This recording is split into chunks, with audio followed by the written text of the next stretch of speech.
Pozdravljeni. Kakšna je realna moč pogonskega sklopa Formule 1 in kaj nam kaže v prihodnosti, ko bodo v uporabo prišla tako imenovana trajnostna goriva? Na vse to in še marsikaj drugega bomo skušali dobiti odgovor danes.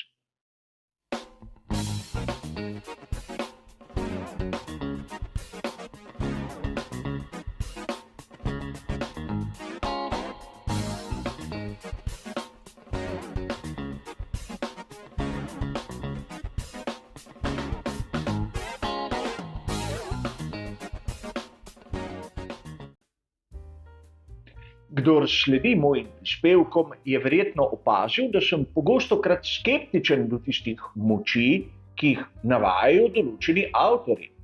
Sprva tudi zato, ker ne razložijo, kako so prišli do določene vsote. Namreč znano je, da v sodobnih pogonskih sklopih Formule 1 imamo vsaj dva elementa, ki pomagata pri pogonu bolida. In govorimo o motorju z notranjim izgorevanjem in elementom MGUK. Pri elementu MGUK točno vemo, da je ta omejen na 120 kW ali približno 160 konjev. Ampak po drugi strani, ko lahko slišimo, da je določen dobavitelj dosegel 1000 konjskih moči, ne vemo, ali teh 160 konjev iz elementa MGUK so prišteli ali v resnici ne. Namreč tu se moramo zavedati nekega dejstva. Namreč element MGUK je dobesedno priklopljen na pogonsko os pri menjalniku.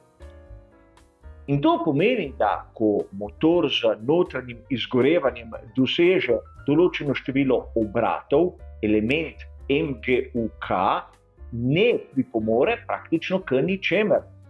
Namreč vidimo na tem grafu, ki lahko ponazarja nek splošen motor z notranjim izgorevanjem, da je najvišja moč, ki jo doseže pri določenih obratih, in če bi dodali še na primer tisto, kar prispeva MGUK, bi le-ta nekako moral vrteti še glavno grec in bate, približno tako kot pri zagonu. In to bi pomenilo prvič veliko izgubo moči in drugič veliko izgubo tudi na področju zanesljivosti. A pustimo sedaj to in omejimo se na ono, kar nam daje motor z notranjim izgorevanjem.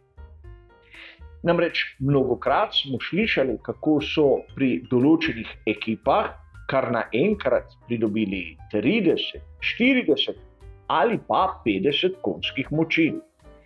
In mnogi navdušenci ste se verjetno spraševali, kako?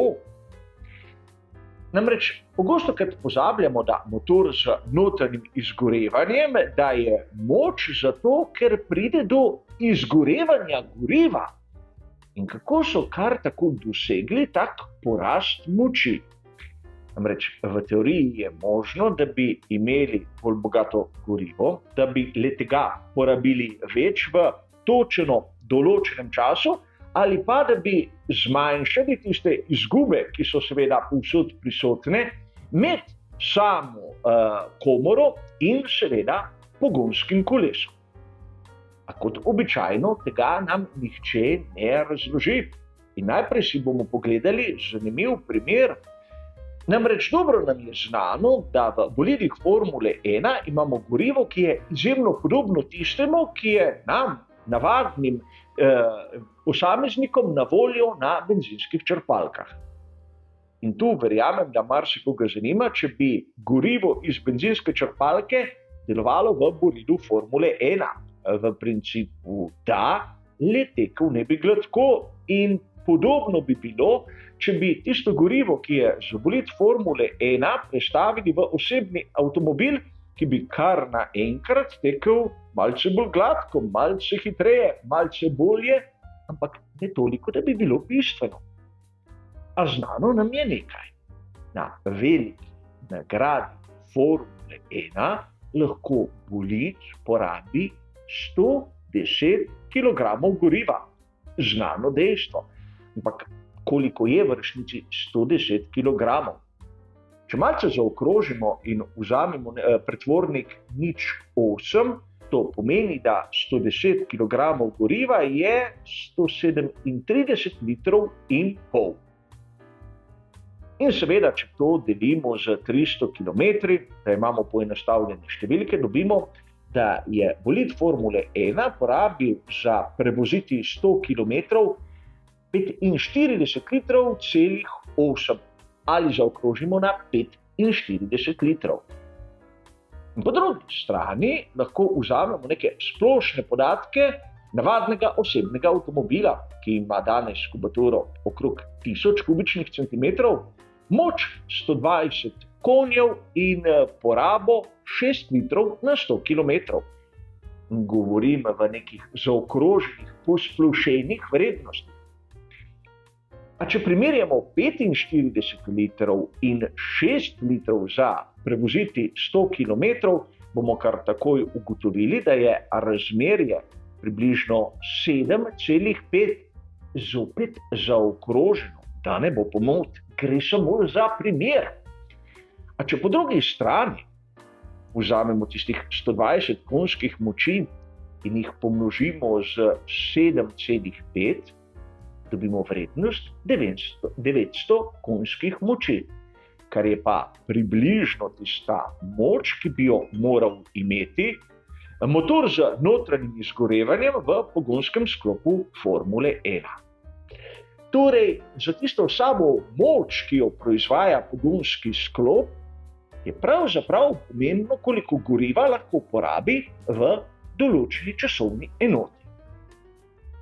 In sedaj, ko smo to ugotovili na dokaj enostaven in posplošenem primer, se lahko začnemo tudi spraševati, kaj pa v prihodnosti. Znano nam je, da so že v gorivo, ki je sedaj prisotno v bolidih Formule 1, začeli mešati biološke komponente, na primer etanol. A sedaj prihajamo do izjemno zanimive točke. Namreč, kolikšna je energija, ki jo lahko odda kilogram določenega goriva. Pri benzinu je to določeno na 12,889 kWh, seveda na kilogram. In zaokrožimo lahko, ker gre za mešanico, na 13. Etanol ima le 7,5 kWh. Torej, vidimo, da gre za približno 60% onega, kar bi lahko pričakovali v tistem gorivu, fosilnem gorivu, ki je danes tako sporno. A naredimo še korak naprej. Metanol le 6,2 kWh. In marsikdo je sedaj začel gledati malce čudno, zakaj sploh omenjam metanol. V svetu Formule 1 smo skozi zgodovino videli kar nekaj različnih tipov goriva. In danes si bomo ogledali res zanimiv primer, ki pa je povezan s tem bolidom tu. Seveda, prepoznali ste jo, to je Alfa 158, katero je poganjala mešanica, ki je bila sestavljena z 98,5% metanola, 1% ricinusovega olja in 0,5% vode. In kot zanimivost, ko je Alfa Romeo predstavila v sezoni 51 model 159, je ta imel 435 konjskih moči, ki jih je dosegel pri približno 9300 vrtljajih in je na 100 km porabil 170 litrov goriva, te mešanice, ki sem vam omenil malce prej. In sedaj lahko vidimo, da mnogokrat, kar se tiče novih pogonskih sklopov, gre v bistvu le za to, da se gorivo izkoristi do konca in da se zmanjša one izgube, ki so prisotne v sistemu. In to običajno z mazivi in seveda olji. A tokrat moramo zaključiti seveda z izjemno zanimivim vprašanjem. Namreč, kaj nas čaka v prihodnosti? Govora je o tem, da bomo videli v prihodnjih sezonah praktično 100% trajnostno gorivo. A zanimivo je, da mi smo sposobni proizvajati sintetični bencin že približno slabo stoletje. Danes se govori o tem, da bomo združevali vodik iz vode z ogljikovim dioksidom iz atmosfere. A zanimivo je izvedeti, v kakšne molekule se bodo ti elementi sestavljali. Ali v nekaj enostavnega, kot je metanol, ali v bolj kompleksne molekule, ki danes sestavljajo bencin.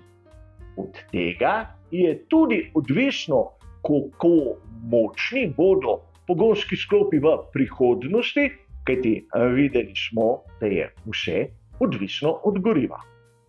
Za danes pa hvala za vašo pozornost in nasvidenje.